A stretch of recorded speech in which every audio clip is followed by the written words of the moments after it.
अंक का सवाल आता है, ये अंक का 20 अंक का प्रश्न इससे आता है, यानी 10 अंक का वस्तुनिष्ठ पूछेगा और 10 अंक में लघु उत्तरीय और दीर्घ उत्तरीय प्रश्न रहेगा। त्रिकोणमिति सबसे पहला प्रश्न उठता है कि त्रिकोणमिति कहा जाता है किसको? तो त्रि मतलब 3 होता है, कोण मतलब कोण होता है और मिति मतलब मापना, यानी 3 कोणों की मापने की प्रक्रिया को त्रिकोणमिति कहते हैं। त्रि मतलब 3 होता है, कोण मतलब कोण होता है, मिति मतलब मापना, यानी 3 कोणों की मापने की प्रक्रिया को त्रिकोणमिति कहा जाता है। त्रिकोणमिति के पिता हिपार्कस जी को कहा जाता है। त्रिकोणमिति के पिता हिपार्कस जी को कहा जाता है। त्रिकोणमिति में 6 निष्पत्तियां होते हैं। त्रिकोणमिति में 6 निष्पत्तियां होते हैं। पहला का नाम है साइन, दूसरा का नाम है कॉस, तीसरा का नाम है टैन, चौथा का नाम है कॉट, पांचवा का नाम है सेक और छठा का नाम है कॉसेक। फिर से एक बार रिवाइज कर देते हैं। पहला का नाम है साइन, दूसरा का नाम है कॉस, तीसरा का नाम है टैन, चौथा का नाम है कॉट, पांचवा का नाम है सेक और छठा का नाम है कॉसेक। यानी त्रिकोणमिति में 6 निष्पत्तियां होते हैं। 6 निष्पत्तियां को हम लोग सूत्र याद करने के लिए एक ट्रिक अपनाते हैं। एक ट्रिक क्या है? पंडित, वर्दी, प्रसाद, हरि, हरि बोल।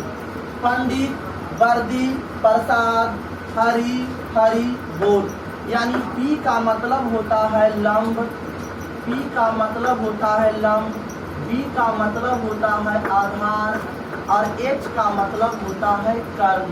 पी का मतलब होता है लंब, बी का मतलब होता है आधार और एच का मतलब होता है कर्ण। जब भी पूछेगा कि साइन थीटा का सूत्र क्या होता है तो पी बटा एच होता है। साइन थीटा का सूत्र क्या होता है तो पी बटा एच होता है। कॉस थीटा का सूत्र क्या होता है तो बी बटा एच होता है और टैन थीटा का सूत्र क्या होता है तो पी बटा बी होता है। एक बार फिर से रिवाइज कर देते हैं। साइन थीटा का सूत्र क्या होता है तो पी बटा एच होता है। कॉस थीटा का सूत्र क्या होता है तो पी बटा एच होता है और टैन थीटा का सूत्र क्या होता है तो पी बटा बी। और 3 को उल्टा 3 रिवर्स होता है। साइन के उल्टा कॉसेक होता है, साइन थीटा का उल्टा कॉसेक थीटा होता है तो इसका उल्टा हो जाएगा एच बटा पी। साइन का उल्टा होता है कॉसेक थीटा तो इसका उल्टा हो जाएगा एच बटा पी। कॉस थीटा का उल्टा होता है सेक थीटा तो इसका रिवर्स हो जाएगा एच बटा बी और टैन का उल्टा होता है कॉट थीटा तो बी बटा पी। यानी एक बार फिर से रिवाइज कर देते हैं। साइन थीटा का सूत्र पी बटा एच हो गया, कॉस थीटा का सूत्र बी बटा एच हो गया और टैन थीटा का सूत्र पी बटा बी हो गया और कॉट थीटा का सूत्र बी बटा पी हुआ, सेक थीटा का सूत्र एच बटा बी हुआ और कॉसेक थीटा का सूत्र एच बटा पी हुआ। पी का मतलब होता है लंब, बी का मतलब होता है आधार और एच का मतलब होता है कर्ण।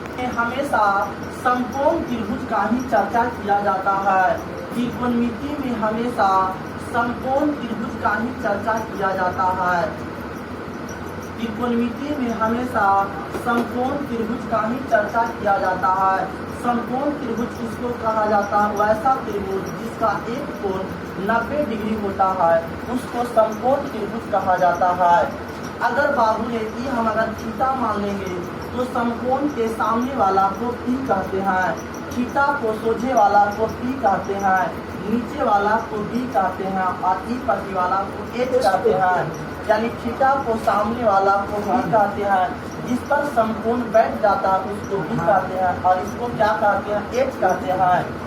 अगर पूछेगा आपसे कि एच बराबर सूत्र क्या होता है तो पाइथागोरस नामक कहता है कि किसी त्रिभुज के एक भुजा का वर्ग, किसी त्रिभुज के एक भुजा का वर्ग अन्य 2 भुजा के वर्गों के योग के बराबर होता है तो पी स्क्वायर प्लस क्या बन जाएगा? B square. यानी एच बराबर सूत्र बन जाएगा p square plus B square, p square plus B square. जब स्क्वायर हटेगा तो क्या जाएगा? रूट लगेगा, यानी p square plus B square. कभी भी त्रिकोणमिति में पूछेगा कि h बराबर सूत्र क्या होता है, तो रूट अंदर P square plus B square. कभी भी सूत्र पूछेगा कि h का मतलब होता है कर्म, का कर्म बराबर रूट अंदर लंब स्क्वायर प्लस आधार स्क्वायर, यानी h बराबर सूत्र हो जाएगा रूट अंदर P square plus B square. जब पूछेगा b बराबर सूत्र क्या होता है, तो रूट अंदर H square minus P square, H square minus P square, यानी b बराबर सूत्र बन गया रूट अंदर H square minus P square. जब पूछेगा कि b बराबर क्या होता है, तो क्या बन जाएगा H square minus B square, यानी त्रिकोणमिति में p b और h का सूत्र बन गया, h बराबर सूत्र बन गया रूट अंदर P square plus B square, और b बराबर सूत्र बन गया रूट अंदर H square minus B square, और b बराबर सूत्र बन गया रूट अंदर H square minus B square. कोई भी प्रश्न देगा तो इस सवाल पर आसानी तरीका से सोल्व हो जाएगा।